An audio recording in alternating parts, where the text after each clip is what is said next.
Des rafales entre 60 et 70 km/h sont attendues ce vendredi sur la pointe du Finistère et même jusqu'à 80 km/h sur le littoral breton. Ces forts coups de vent seront accompagnés de pluie. Ils proviennent d'une dépression filant vers l'Irlande et le Royaume-Uni qui va traverser la Bretagne.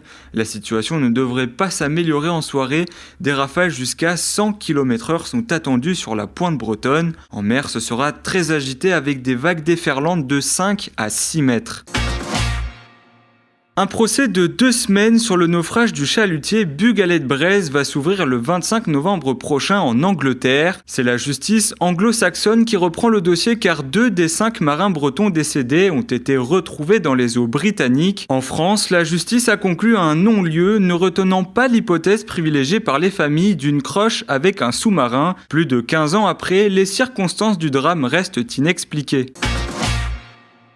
La récolte de coco bat son plein à Paimpol, mais cette année, le président du syndicat des producteurs fait la grimace. 139 tonnes ont été comptabilisées contre 360 en 2017. Avec l'interdiction des insecticides, la mouche du haricot s'en donne à cœur joie sur les jeunes pousses de printemps, sans compter la main-d'œuvre qui diminue chaque année pour le ramasser. Pour contrer la disparition de cette légumineuse, le coco va être commercialisé en grains sous vide afin de s'adapter aux consommateurs.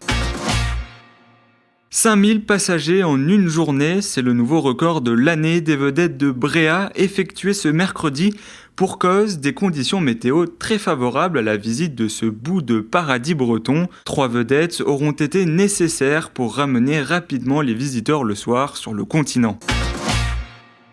Un baigneur pas comme les autres s'est invité sur la plage de Paimpfoul ce mardi, un serpent qui louvoyait tranquillement dans l'eau. En un rien de temps, le reptile a attiré plusieurs curieux. Il a finalement été reconduit sur la terre ferme par un vacancier qui n'a su dire s'il s'agissait d'une vipère ou d'une couleuvre.